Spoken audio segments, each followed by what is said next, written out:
Hey there everybody, this is Svensson, welcoming you back to Let's Play Lufia 2.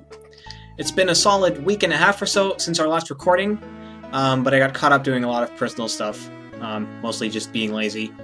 Anyway, in the last episode we arrived in the Alunze Kingdom, where we heard about the coronation, and we went to check out the castle and found out that the crown was almost immediately stolen. So, let us head now to the Alunze Castle Basement in order to retrieve it.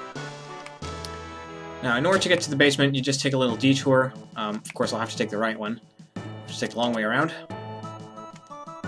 It's hard to forget where you have to go sometimes. This dungeon is not all that difficult, but it's kind of interesting. Are you alright? Two men suddenly... The bomb. Threw a bomb at you? No, the bomb exploded before they threw it. Fragments struck my head and I passed out. But how could they survive the explosion anyway?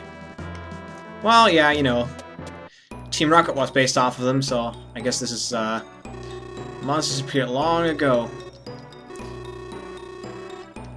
Well, apparently there were some sounds here. Anyway, this little section here introduces some new enemies. Let's just take care of this spider one here. These are the centopes, I think they're called. Yeah. And I like to just use the bomb attack in order to take them all out at once, or at least deal some significant damage to them. In fact, I think I'm horribly under-leveled for this particular part of the game. I like to be higher levels, generally speaking. Well, it's not a huge deal. They'll go down eventually. Well, as you can see, Tia doesn't do a whole lot of damage. Even our new capsule monster, Fumi, deals more damage than she does. But that will soon be remedied as soon as she starts taking some damage. Alright.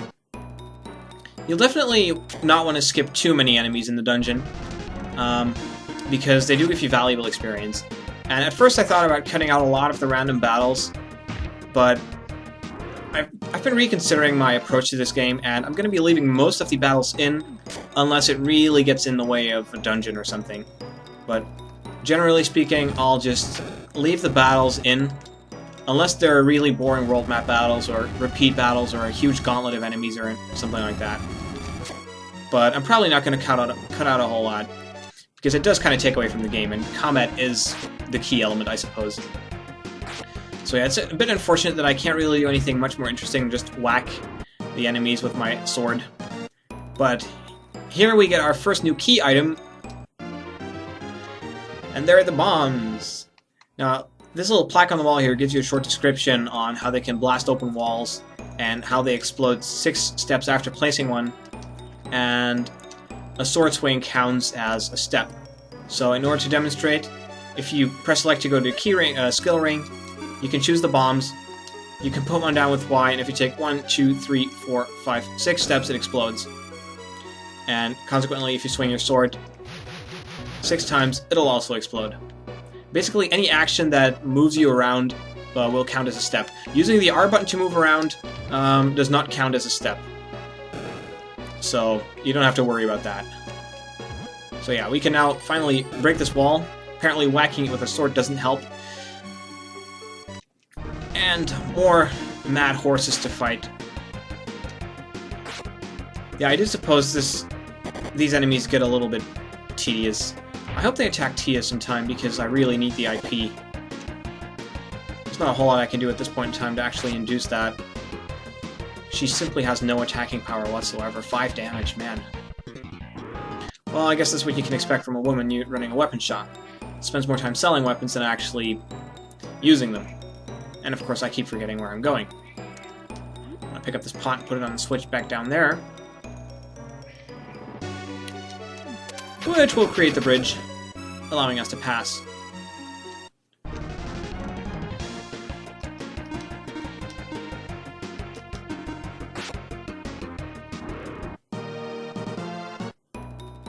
Alright, so...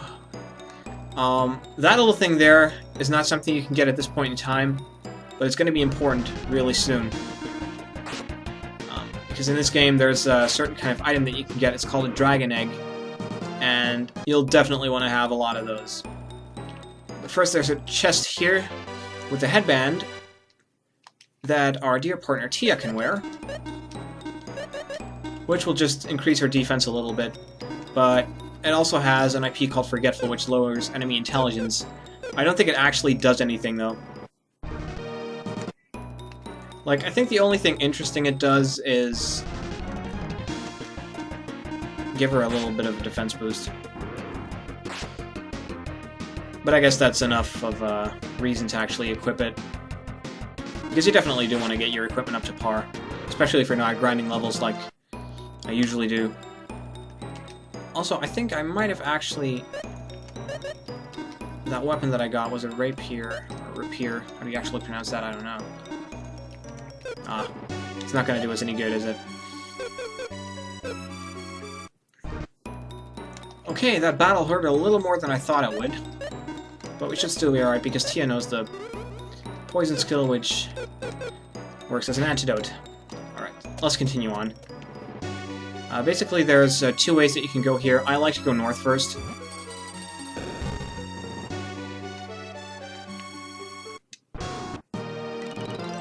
And Tia leveled up, getting a little bit of HP, MP, and some other stats as well. And the reason that I like to go here first is because, essentially, there's 2 little treasure rooms here that you can go into that contain an escape that we might have a use for later, and on the other side, I think I have no idea what there is to find here. I'm pretty sure it was something big, though. Okay, so now that we have a little bit of IP saved up, I guess I might as well demonstrate the Catfish Jewel's Power Mega Quake and why I wanted to have it so badly. And of course, the one time that I wanted to demonstrate it, it doesn't work on flying enemies, which I conveniently forgot. Stupid me. Oh crap, she's gonna die. Oh no, she's not. Yeah, the interesting thing about IP is that the closer a character actually is to death, the more the IP bar will go up once you get hit. So, I took an unnecessary risk there, but at least now her bar is full and I'll be able to use that attack against any other enemies that we may come across. So, right here we have the same colored lights align, the lights vanish, which is a really annoying puzzle that I'll go back to in a minute. In fact, I think I might have actually gone the wrong way already. There was another treasure chest back down that I wanted to get, so let me just head back there real quick and I'll meet you guys back here.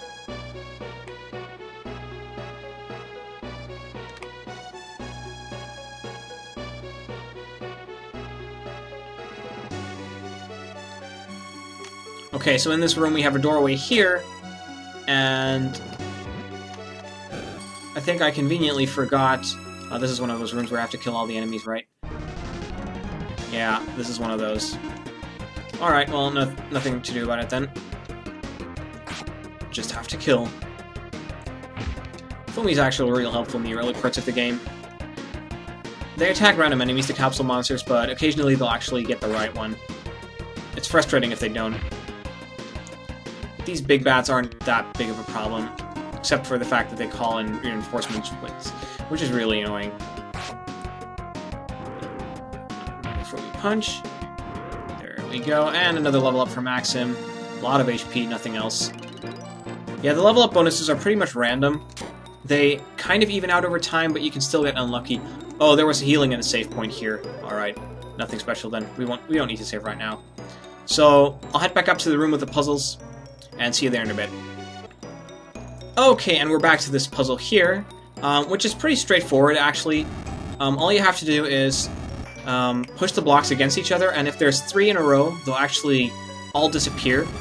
You'll notice that there's 5 red ones and 5 blue ones, so you'll want to be more careful with those, because you can actually ruin that one. It's not too tricky. Generally, I like to make some room for all of the blocks, so that I don't accidentally push one against another that I don't want to set off yet. And what I find works best for me is if I just push all of the blocks in an easy-to-recognize pattern. Get rid of those like that. Push that one over there. And do it like this. There are simpler ways to do it, but I prefer to not take any risks. So what happens is the doorway opens to the next part, and you can go 2 directions. Here's a treasure chest with a coat, a nice little armor for Tia that we'll be equipping.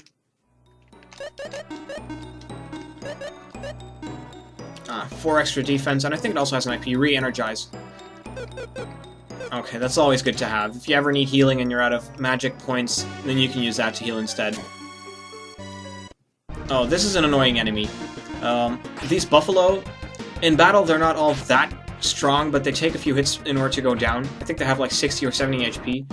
Closer to 60 then, I guess. But what they do, they can actually take 2 steps for every 1 that you take, which is really annoying. Alrighty. Okay, this room is a little bit annoying. Essentially, there's a pot right there, and depending on what switch you put it on, the teleporter will send you someplace different. So, I usually do it in a counterclockwise pattern, where I start with the top right one. Let's take care of this buffalo first. Okay, I think this is a good time to demonstrate the power of the Mega Quake then. So I'll have Maxim just attack around on Buffalo, and I'll have Tia use the Mega Quake. And you'll see how immensely powerful it is, because she kills them all instantly. And that's the power of early game weapons. So what you'll see here is that the bridge closes, or forms, when you put the switch down, but you can't leave. So what you want to do is you want to put a bomb on the crate, destroy it, and I think this is where we get our first, our first dragon egg. There's 8 in the game total, and we'll get them all in order. Oh crap, I'm doing this in the wrong order. Let me just quickly... Let's see, I forgot what the pathway exactly is. Says he when he does it instantly. Secret fruit. That's for the capsule monsters, I'll explain that later. One thing I hate about this dungeon is I can never actually remember what goes where. But there's another secret entrance right here, giving us another miracle, which we probably will sell for money. I don't use items all that often in Lufia. I find that, normally speaking, you have so much magic power going on that you never really have any problems with healing. So the annoying part with this enemy is that it mirrors your movements. However, if you just get yourself stuck behind a wall, you can actually just abuse the game engine to get it stuck behind a wall as well, allowing you to target it, attack it, kill it, and then reap the rewards. Which is a nice light knife. This knife actually has a light element to it, which means that it's really good against undead enemies, and also it's a much more powerful weapon for Tia, so easily doubling her attack power. We'll gladly give her that one. Okay, now I remember what the correct order was. You should actually start with this one right here. So all these goblins, they move in a pattern, they slowly go down. What you want to do is just attack them head on. Stand in their path, swing your sword, or walk in their general direction in order to get them to attack you, and that should do it. And they hit hard, ouch.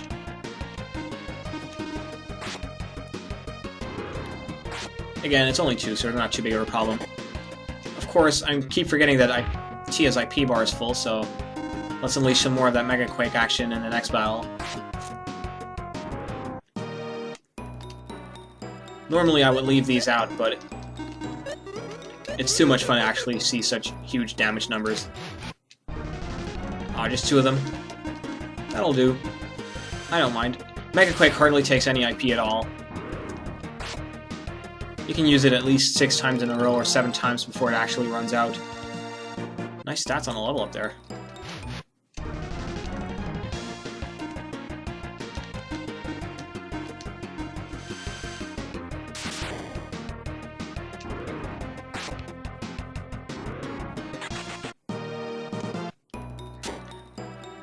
Alright, so... crap, see, this is where I'm messing up. I'm doing everything exactly wrong. What you want to do first is... well, kill these enemies, that's for one.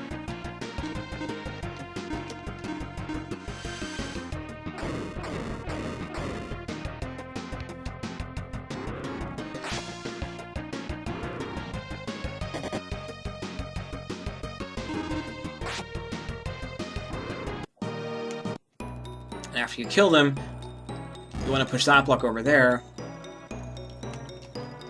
And then head to the northeast room, or northwest rather. And push that one down there to actually open up the path. After which you'll want to go here and finally go the wrong way again. I tell you, I'm not normally this messy. It's just that I haven't played in over a week. I'm kind of rusty. Alright, so finally, now we can continue with the dungeon, and of course then we get attacked.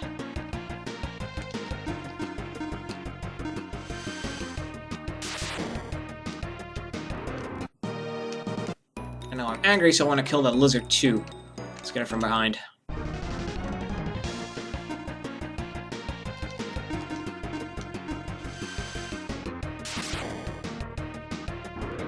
That settled it quickly. Alrighty. Another rapier. We might actually have a use for all of those, because we can feed them to our capsule monsters. The underground waterway lies ahead, no trespassing. Gee, I wonder what that means. Oh! Maxim, look, those two guys! You! Don't move! And we get the funny music again. I applaud your effort in coming this far, but you shouldn't have jumped down here, you see. Haha, surprised? Weren't expecting such terrible tricks underground, were ya? What are we gonna do, Maxim? You ready to swim? The Wily water's on its merry way. Alright, Bart, do it. Righto, boss.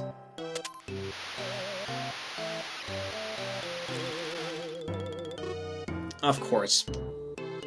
What weirdos. Yeah, she said a mouthful. Thankfully, there's a switch right here that'll allow us to continue. There's not a whole lot else to explore in this dungeon. Basically, we're done with this part now. Maxim, look, the crown! They must have dropped it when they were washed away by their wily water. Whatever happened to them? I have no idea. How far were they carried anyway? I wonder if they're okay. I wouldn't worry. They're the type that always comes back to bug you over and over. Yeah, you're right. And we get the crown. Okay, so now you basically have two choices. You can either go back and trace all your steps through the dungeon, or we can use one of those handy escapes that we got and be instantly transported to the beginning of the dungeon, allowing us to get back to the king and get our reward.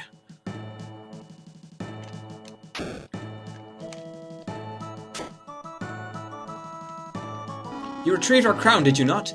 On behalf of the kingdom, I thank you. I would like to reward you. What would you like? Money, princess, king, or nothing. Well, I can tell you right away that if you choose nothing, that's the best option, because then you get the most of your reward. What? You want nothing? I admire your generosity. I shall reward you with 3,000 gold pieces. If you say you want money, you'll get 2,000, and if you say that you want the king or the princess, you get 1,000 and 500 respectively. Which isn't bad, but I'd rather have the 3,000, especially early on in the game, because it might enable you to get some really nice items. But anyway, I think that this particular episode took long enough already, so we'll head over here and save quickly, and I will see you guys in the next episode. So thanks everybody for watching, and I'll see you next time.